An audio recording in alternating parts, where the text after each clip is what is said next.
Hello, bienvenue dans le 5e épisode de notre série consacrée au voyage à vélo. Aujourd'hui, on voulait vous faire un petit topo sur les vêtements qu'on a emportés. C'est un sujet moins vaste que les précédents, mais on pense qu'on a quand même quelques petites choses à dire.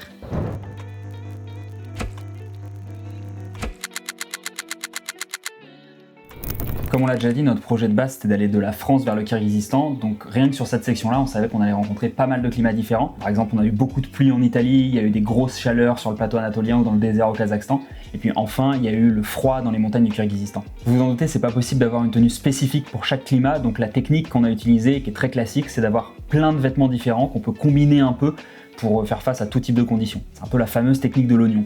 C'est la fameuse technique de l'oignon. C'était bien la première fois que tu l'as dit. Autant sur plein de sujets, on a toujours dit qu'on préférait privilégier le confort au poids ou à l'encombrement, autant sur les vêtements, on est parti avec un setup relativement minimaliste, mais nous, ça nous convenait. Peut-être parce qu'on a un peu des crados aussi. Sans doute, sans doute.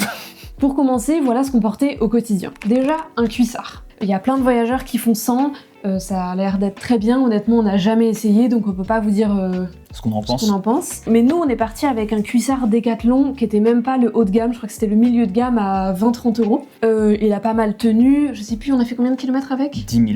On a fait 10 000 km avec et en les changeant on s'est dit bon bah là on peut peut-être mettre plus d'argent pour avoir quelque chose de plus haut de gamme, donc on a acheté des cuissards de marque et au final on n'a pas été franchement convaincus. C'est pas tant au niveau du confort, en fait au niveau du confort on n'a pas vu tant de différence que ça, mais en fait ils se sont abîmés quasiment plus vite même que les Decathlon. Donc au milieu du voyage, quand il a fallu rechanger de cycliste, on a racheté des Decathlon, on a pris ceux du milieu de gamme et surtout en fait c'est un modèle qui s'appelle le modèle Endurance qui est à 40 € environ et lui il a vraiment bien tenu, il nous a tenu 18 000 km et surtout en fait il a super bien tenu de manière hyper stable et au bout de genre peut-être 16 000, 15 000 km il a commencé à s'user et après bon là c'était un peu la descente aux enfers, on les a ramenés dans un état pas super, on voyait un peu nos fesses. Mais globalement, vraiment genre ultra convaincu du cycliste endurance de chez Decathlon. Ensuite en haut, on a essayé plusieurs trucs. On est parti avec des t-shirts de rando, après on a basculé sur des maillots de vélo, enfin on a testé un peu plusieurs trucs. Et au milieu du voyage, on s'est acheté des chemises en lin. Donc au début, on les utilisait uniquement pour nos journées de visite, pour se balader en ville, etc. Et en fait, à partir du Pakistan, on a commencé à les porter pour faire du vélo. Déjà parce que c'est un vêtement qu'on trouvait assez confortable à porter. En fait, c'est possible de retrousser les manches ou de l'ouvrir un petit peu quand il fait chaud. Et à l'inverse, si on veut se protéger du soleil, on peut vraiment dérouler les manches et éviter d'avoir à porter des manchettes qui sont quand même nettement moins confortables. Et deuxièmement, ça peut paraître un peu bête comme raison, mais une chemise, c'est un vêtement qui fait quand même un peu plus habillé qu'un maillot de vélo.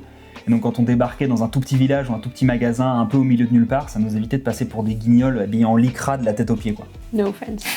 Donc voilà, la chemise, c'est un choix très perso qui nous convenait bien. En plus, sur les photos, ça rend assez bien, on trouve. L'inconvénient pour le lin, c'est que c'est une matière naturelle, mais qui résiste assez mal à l'abrasion. Donc, au fur et à mesure du temps, quand ça frotte sur la peau, ça finit par se trouer. Évidemment, c'est possible de porter des chemises synthétiques. C'est d'ailleurs ce qu'on a fait dans la dernière partie du voyage en Europe. Il y a des inconvénients, c'est que ça retient plus les odeurs, mais ça sèche un petit peu plus vite que les matières naturelles. Voilà, c'est un compromis qu'il faut trouver. Ensuite, niveau chaussettes, on est parti qu'avec 3 paires, 2 paires de chaussettes fines qu'on mettait sur le vélo la plupart du temps, et une paire épaisse du coup, qu'on mettait quand il faisait froid, logique. C'était des chaussettes en mérinos, parce que le mérinos c'est une matière naturelle qui a l'avantage d'être antibactérienne, donc il n'y a pas beaucoup d'odeur, et en plus c'est thermorégulateur, donc ça pour le coup comme matière naturelle ça marche plutôt bien, même pour les chemises du coup. Et donc par-dessus les chaussettes évidemment on avait des chaussures. On a choisi de partir avec des chaussures de randonnée basse parce qu'on trouvait que c'était assez confortable pour faire du vélo et en plus ça nous permettait de les utiliser pour faire de la rando et pour visiter. Donc en fait on avait vraiment une paire de chaussures qu'on utilisait quasiment tout le temps. Donc ça c'était vraiment la couche de base et par-dessus ça on avait d'autres couches qu'on rajoutait tout simplement. Donc on avait chacun un pantalon de pluie, une veste de pluie. C'était des pantalons de pluie qu'on a achetés entrée de gamme et des vestes de pluie de rando qu'on avait déjà. Pour être honnête, on n'avait pas envie d'investir beaucoup d'argent pour acheter des nouvelles vestes qui auraient été peut-être plus efficaces. On a trouvé en fait que quand on est sous la pluie toute la journée, on finit par être trempé quoi qu'il arrive, donc on n'avait pas envie d'investir là-dedans. Pour ce qui est du froid, on avait aussi des vêtements dédiés. Déjà on avait chacun un t-shirt mérinos manche longue, donc la plupart du temps on le portait en bivouac en fin de journée parce que c'était assez cool d'avoir des affaires un peu plus propres que ce qu'on portait dans la vie de tous les jours. Mais ça nous arrivait aussi de le mettre justement en roulant quand il y avait vraiment des journées où ça caillait sévère. En plus de ça on avait une polaire, donc pareil qu'on mettait soit au bivouac soit en roulant. On avait également une doudoune chacun qu'on mettait là le plus souvent honnêtement en bivouac, parce que rouler en doudoune c'est quand même pas très agréable, parce que c'est vraiment pas des vêtements qui sont respirants et qui sont, on trouve, adaptés à l'effort. Sachant que moi sur ma doudoune et sur ma polaire j'avais une capuche et Charlotte n'en avait pas, et c'est quelque chose qui je crois lui a un peu manqué. Voilà, c'est tout bête à dire, mais quand il fait vraiment froid, pouvoir mettre un truc sur la tête c'est un petit plus. Et enfin on avait un legging, donc je vais encore me répéter, mais le legging on l'a porté un peu comme pyjama ou au bivouac quand il faisait froid, et à certaines journées on a dû le mettre pour pédaler. La plupart du temps on le gardait pas toute la journée, parce que généralement il faisait froid le matin, un peu meilleur l'après-midi, donc on le gardait pas très longtemps, mais c'était quand même bien pratique de l'avoir. Oh là, wouhou! T'as une capuche toi sur ta doudoune? Tu fais comment quand il fait froid, hein? Tu rentres à la maison et tu vas dans le lit de chachou. Oh, ça on le gardera pas. Donc si on résume un peu, avec toutes ces associations de vêtements, on pouvait rouler par à peu près toutes les températures tant que c'était pas trop extrême. Quand il faisait chaud, on roulait en cuissard. Quand il faisait chaud, on roulait en cuissard, chemise ouverte, et quand il faisait froid, on enfilait les leggings par-dessus nos cuissards, on mettait polaire, manches longues, et on était bien. Veste de pluie en plus en coupe-vent. C'est vrai. Et pour donner une idée rapidement, sur l'échelle de température, le plus chaud qu'on a eu, je pense que c'était en Iran, où en plein soleil il devait faire 44 degrés, j'imagine, en tout cas plus de 40 degrés, c'est sûr. C'était pas vraiment autorisé de rouler tout nu, donc on était chemise, voile. Ouais, en plus. Et le plus froid, je pense que c'était au Kirghizistan, début octobre, où on a dû avoir des températures légèrement négatives. La nuit, c'est tombé jusqu'à -9, mais le jour, ça remontait quand même au-dessus de 0 au bout de quelques heures. D'ailleurs, en plus de tous ces vêtements-là, on avait chacun un pantalon supplémentaire qu'on utilisait quand on faisait des visites, quand on était en pause. Et on l'a aussi porté pour faire du vélo, donc c'était pas très agréable, mais dans des pays où c'était pas vraiment conseillé de montrer ses jambes, donc notamment en Iran, en Irak et en Arabie Saoudite pour Charlotte.